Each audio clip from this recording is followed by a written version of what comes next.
L'affaire de la femme de l'Ulma. L'incroyable mésaventure d'une franco-algérienne portant le niqab qui a été victime d'un lynchage public parce qu'elle a été soupçonnée de sorcellerie alors qu'elle lisait du Coran en français et qu'elle griffonnait à côté sur un bout de papier pour qu'elle puisse comprendre ce que disait le Coran, la différence de traduction, la traduction entre l'arabe et le français. Les réactions des auteurs de ce lynchage, ce sont des personnes qui assument leur attitude, qui assument leurs propos et qui continuent de penser que cette femme est une sorcière. Non mais c'est devenu une époque de l'inquisition, on dirait le Moyen-Âge. L'Algérie a basculé dans le Moyen-Âge. وهي ما تسواش، لا نقول لك ما تسواش، بس القرآن قاعدة تخربش فيه، ما تخربشيش في كلام ربي، نعرفك أنا كنت على كتاب ربي نعرفك، على ما وقفتوش مع القرآن، ماني واقف لا معاه لا معاه، أنا واقف مع القرآن، واللي راكم واقفين معاه ماكمش رجال، وهي ما تسواش. هذا الفاناتيك, هذا cet homme, je sais même pas comment on peut le qualifier, sur les réseaux sociaux, il fait partie des personnes qui ont voulu lyncher cette femme. Vous sont des salopards et moi j'ai pas peur d'elle, je n'ai peur de personne et je suis prêt à l'écraser, il a dit. Je suis prêt à l'écraser pour défendre le Coran. Daesh. هاوليك هذا هو le représentant de Daesh. هذا داعش هذا ما بقاش. L'affaire de la femme de l'Ulma qui ne cesse de faire couler dont nous avons parlé il y a de cela 48 heures. Rappelez-vous, il y a de cela 48 heures, on a parlé l'incroyable mésaventure d'une franco-algérienne portant le niqab qui a été victime d'un lynchage public parce qu'elle a été soupçonnée de sorcellerie alors qu'elle lisait du Coran en français et qu'elle griffonnait à côté sur un bout de papier des références et des notes pour qu'elle puisse comprendre ce que disait le Coran, la différence de traduction, la traduction entre l'arabe et le français. Cette affaire ne cesse de faire couler de l'encre, voire pas faire couler. Elle soulève des vagues et des vagues d'indignation à travers toute l'Algérie, mais en réalité, le problème de cette polémique, c'est que les réactions des auteurs de ce lynchage, les personnes qui ont voulu lyncher cette femme, qui l'ont filmée, qui l'ont agressée, qui l'ont accusée publiquement, qui ont voulu lui faire un procès public comme si on était au Moyen-Âge, ce sont des personnes qui assument leur attitude, qui assument leurs propos et qui continuent de penser que cette femme est une sorcière.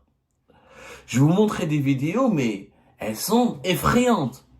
Vous allez me dire que ce sont des individus qui ne représentent que leur personne. Malheureusement, non. Sur les réseaux sociaux, allez voir les commentaires. Le fait qu'il y ait des personnes qui pensent comme ça veut dire qu'il y a un véritable mouvement social, un véritable mouvement au sein de la population algérienne qui épouse ces idées et qui croit que lire le Coran en français ou prendre des notes parce qu'on ne maîtrise pas l'arabe et on lit la religion en français et on peut légitimement faire l'objet d'une suspicion de sorcellerie. Vous imaginez le niveau, comment la gravité du déclin intellectuel de ces personnes-là. Alors l'affaire d'Al-Ulma, résumons les faits. On était le samedi dernier, le samedi début de semaine, c'est-à-dire le 1er juin 2025. Une franco-algérienne qui ne maîtrise pas l'arabe, elle est née en France, elle a grandi en France et qui est une salafiste. Elle pratique la religion selon la doctrine salafiste, c'est-à-dire le port du voile intégral et une application stricte des termes de certaines interprétations arriérées du Coran. C'est sa vie, tant qu'elle n'appelle pas à la violence, tant qu'elle n'appelle pas à la haine, tant qu'elle ne menace pas l'ordre, la sécurité des autres, etc. Elle ne menace pas les libertés des autres, c'est son problème. Elle quitte la France parce qu'en France, il y a un climat que certains musulmans très pratiquants qualifient d'islamophobe. Les musulmans qui veulent pratiquer leur religion de façon stricte et de façon littérale et qui veulent, notamment les salafistes, considèrent que la France, elle est islamophobe. Les lois françaises, la politique française ne proscrit le port du voile intégral et la pratique du salafisme religieux. Elle est revenue en Algérie dans son pays natal, où elle a des enfants, elle a pris sa famille et elle s'est installée en Algérie avec sa famille. Le samedi, elle part à la piscine. Encore une fois, elle part à une piscine dans la ville de l'Ulma. L'Ulma, c'est pas n'importe quelle ville non plus. C'est collé à Sétif, c'est une ville des hauts plateaux, c'est pas une ville isolée, sporadique, coincée entre trois déserts, ou située dans les fins, à l'extrême sud du pays, ou située, c'est pas une ville de pauvres, c'est une ville commerçante, c'est une ville connectée au nord du pays, tout proche de l'autoroute Est-Ouest, c'est une ville dynamique, elle était dynamique sur le plan économique, c'est une ville par laquelle il y a beaucoup de passages, c'est un carrefour d'échanges commerciaux dans la région de Sétif. En attendant que sa fille sorte, finalement c'est une fille, c'est pas un garçon, elle avait une fille qui avait fait de la piscine, en attendant que sa fille sorte de la piscine, elle avait un Coran. Ce Coran était en arabe et en français. Il faut savoir qu'aussi en France, pour les musulmans francophones, il y a des versions, il y a des éditions du Coran qui sont bilingues. Une édition française et une édition arabe. Sont bilingues, c'est des éditions bilingues. C'est-à-dire que les francophones qui ne maîtrisent pas la langue arabe, ils ne parlent pas arabe. Tous les musulmans ne sont pas arabes. Il faut que les Algériennes et les Algériens, malheureusement, comme on est encore sous-développé, comme on est encore arriéré, on pense que tous les musulmans maîtrisent l'arabe. Les Algériens ne savent pas que la plus grande majorité des musulmans ne sont pas arabes. Les musulmans du Pakistan, de l'Indonésie, des pays de l'Asie du Sud-Est ne maîtrisent pas l'arabe, ne sont pas arabophones. Donc, ils lisent le Coran dans d'autres langues. Et le Coran existe dans d'autres langues. Il n'existe pas qu'en arabe. Mais ça, malheureusement, les Algériens ne le savent pas. Ou font semblant de ne pas le savoir. En tout cas, je crois sincèrement que beaucoup d'Algériens ne le comprennent pas. Il y a beaucoup d'Algériens qui pensent que quand on est musulman, on doit être arabe. Ou quand on est arabe, on est obligatoirement musulman. Donc, si on veut devenir musulman, il faut absolument maîtriser l'arabe. Sauf que pour maîtriser l'arabe, c'est un apprentissage, ça prend du temps et c'est pas facile pour tout le monde. Donc, il y a certaines éditions du Coran qui sont bilingues. Elles sont bilingues, c'est-à-dire dans les deux langues. Pour favoriser, il y a certaines éditions du Coran qui sont bilingues avec des notes. C'est-à-dire, voilà, on vous dit, voilà ce qui a été dit en arabe, voilà ce qui est dit en français, voilà la véritable interprétation, voilà. Parce que voilà, il n'est pas traducteur du Coran qui veut. Donc, il y a même quelques éditions qui sont contestées, il y a quelques traductions qui sont erronées. Donc, c'est pour ça qu'on essaye, dans le monde, dans les pays francophones, notamment en France, certains éditeurs, certains courants religieux, certaines écoles religieuses essayent de proposer des traductions scientifiques, pointues, extrêmement exactes. Donc, elle avait un Coran bilingue dans les deux langues. Donc, elle lisait en français. Comme elle comprenait pas l'arabe, elle était en train d'apprendre l'arabe. De temps à autre, elle lit, elle voit la correspondance des sourates qu'elle apprenait en français, comment elles étaient écrites en arabe, comment la version originale en arabe, et elle essayait d'apprendre. Et pour apprendre, elle tenait une sorte de calepin, des notes sur des feuilles. Donc, elle mettait dans des notes, elle écrivait les sourates, telle la sourate qu'elle apprenait, les sourates qu'elle lisait, qu'elle récitait, et à côté, elle mettait la page P, numéro, elle entourait avec des cercles, pour comprendre, pour retrouver dans le Coran, l'équivalent de la sourate en français en arabe. Et comme ça, elle apprenait. Voilà comment c'est dit en français, voilà comment c'est dit en arabe. Et à côté de ces notes, P, la page, numéro, un cercle, et à côté le nom de la sourate et quelques termes en arabe et en français. Elle apprenait et elle récitait. Les gens qui étaient à côté d'elle dans cette piscine de l'Alma ont été effrayés, étonnés, impressionnés et désorienté ou dérouté par cette femme qui prend des notes, qui fait des cercles et qui lit du Coran en français. Et de temps en temps, elle essaie de lire en arabe. Ils l'ont accusé rapidement de sorcellerie. Pourquoi sorcellerie? Parce que dans la feuille, ils ont trouvé des cercles, P avec des cercles, et les notes, le nombre des pages, et elle griffonnait. Et quand elle se trompait, par exemple, elle griffonnait, elle cochait, elle effaçait, elle faisait des traits, et elle corrigeait. Pour eux, cette femme est une sorcière. C'est des talismans. Ils ont considéré que ces feuilles, des notes, ce sont des talismans qu'elle utilisait pour exercer de la sorcellerie. Elle était pour eux, elle dénaturait le Coran, elle défigurait le Coran, et elle utilisait une méthode magique, de magie noire, pour faire de la sorcellerie. Darobé Anas, ils ont failli la lyncher. Ils ont voulu lui enlever son niqab pour vérifier son identité, ils lui ont saisi son Coran et ses feuilles, ils l'ont soumis à un interrogatoire. Ils ont failli la lyncher. on a échappé de justesse à un lynchage public qui rappelle exactement celui de l'Arba'ana Thilathan en août 2021.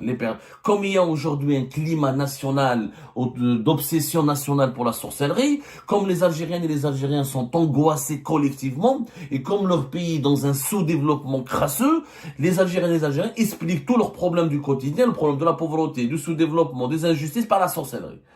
Et les télévisions algériennes parlent jour et nuit de la sorcellerie, les perquisitions et les enquêtes au niveau des cimetières. Il y a même des brigades de citoyens, des brigades citoyennes, des habitants, des brigades d'autodéfense, comme à l'époque des années 90, on avait des brigades des forces d'autodéfense pour se défendre contre les groupes armés terroristes islamistes. Aujourd'hui, il y a des brigades d'autodéfense pour protéger les cimetières et arrêter les personnes qui viennent fouiller les cimetières et prendre des membres des corps, des êtres humains et des personnes enterrées pour les utiliser pour des besoins de sorcellerie.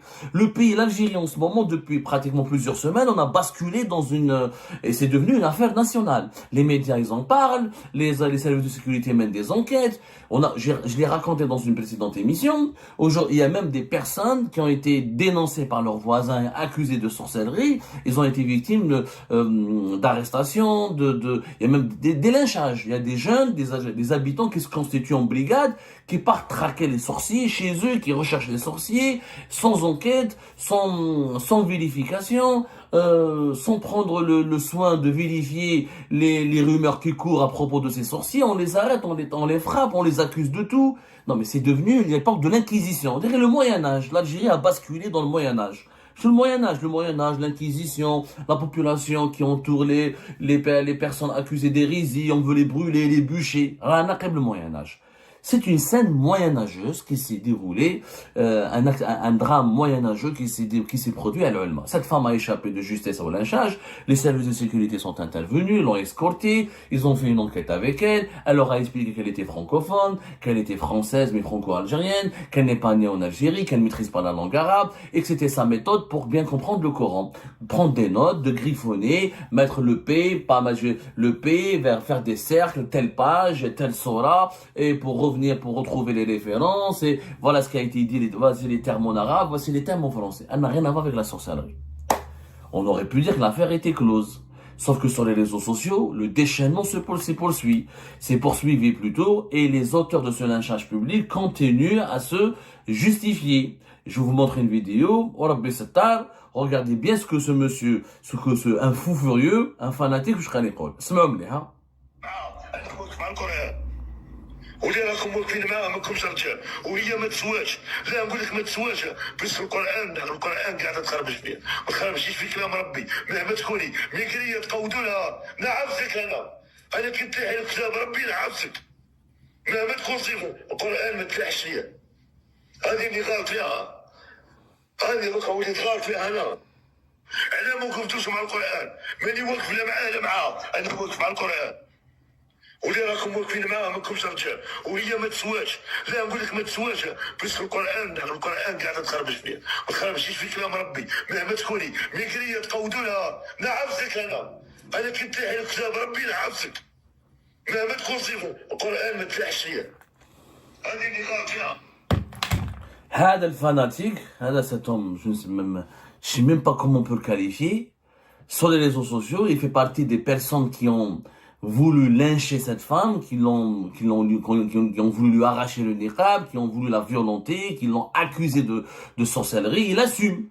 Sur les réseaux sociaux, il assume, il dit que cette immigrée, elle ne vaut rien, cette femme immigrée ne vaut rien, elle est une sorcière, on assume, elle a touché à la parole du Coran, elle a touché à la parole de Dieu, elle a voulu falsifier le Coran, elle a voulu salir le Coran, et ceux et celles qui la soutiennent ne sont pas des musulmans dignes de ce nom, vous sont des salopards, et moi j'ai pas peur d'elle, je n'ai peur de personne, et je suis prêt à l'écraser, il a dit.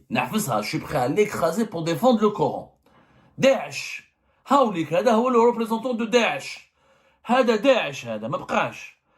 Daesh en personne. How Daesh. C'est-à-dire, il appelle à la violence, il appelle à la haine, il appelle à la division, il diabolise cette femme, il légitime la violence dont elle a fait l'objet, il appelle à la violenté. Il dit, il faut l'écraser cette femme. Il faut l'écraser cette femme parce qu'elle a touché, elle a falsifié les paroles du Coran. Quelqu'un peut expliquer à cet idiot, à ce fanatique, qu'elle n'a pas touché aux paroles du Coran? Yabrel Yahmar. Comment elle peut falsifier les paroles du Coran alors qu'elle ne maîtrise pas l'arabe? Elle a pris dans sa... Pour lui, pour cet individu, je ne sais pas de quel siècle il sort, cette femme a trafiqué, ou l'a falsifié, ou l'a sali, ou l'a détourné, ou elle a, je ne sais pas fait quoi, les paroles du Coran, parce qu'elle a, dans une page, elle a mis P, elle a la page, et elle a griffonné des termes en arabe et en français. Pour se retrouver, mais comment, c'est quoi la relation avec la falsification des ayats du Coran et des notes qui sont prises pour indiquer les pages des sourates et les termes qui sont l'équivalent des termes en français et en arabe? Mais est-ce que vous vous rendez compte dans quel monde on vit aujourd'hui? Et ce monsieur, regardez sa violence, regardez la violence, regardez la haine, le fanatisme qui sort de son visage et de ses yeux. ولا معاه لا معاه عندكم واقف مع القران ولا راكم واقفين معاه ماكمش رجال وهي ما تسواش. لا نقول لك ما تسواش بس القران قاعده تخربش فيه ما تخربشيش في كلام ربي مهما تكوني ميكريه تقودوا لها نعرفك انا كنت تلاحي كتاب ربي نعرفك مهما تكون صفه القران ما تلاحش ليا هذه اللي غلط فيها هذه المقاومه غلط فيها. Alors, avant elle était accusée de sorcellerie, maintenant les auteurs du lynchage de cette femme l'accusent de falsifier, de toucher, de souiller, de salir, de falsifier les paroles du Coran. Je sais pas comment le synonyme, la traduction exacte, mais on est en plein délire. Je vous dis qu'on est en plein délire. Mais vraiment en plein délire. Et ce monsieur, regardez la haine avec laquelle il parle. Il veut écraser cette femme. Cette polémique n'est pas stérile, elle n'est pas fortuite. Le fait d'avoir en Algérie des citoyens et des concitoyens qui pensent comme ça, et c'est pas un acte isolé. C'est pas un individu qui a lynché cette femme. Faut revoir la vidéo d'Al-Ulma. C'est un groupe de personnes qui l'a entouré, comme en Kabylie avec Jamal Ben Ismaïl, qui ont voulu la violenter, lui arracher son niqab, qui l'ont soumis à un interrogatoire. Ça a été une violence collective, portée par un collectif de citoyens. Et ces gens-là sont unis par une pensée. On peut pas par une sous-pensée, par une pensée, on peut pas la qualifier, ça peut pas sortir du cerveau, ça sort d'une autre partie du corps, ça sort pas un cerveau bien constitué, ne peut pas réfléchir comme ça, ne peut pas produire une telle pensée. On peut pas réfléchir quand on a un cerveau, on peut pas réfléchir comme ça quand on a un cerveau bien constitué.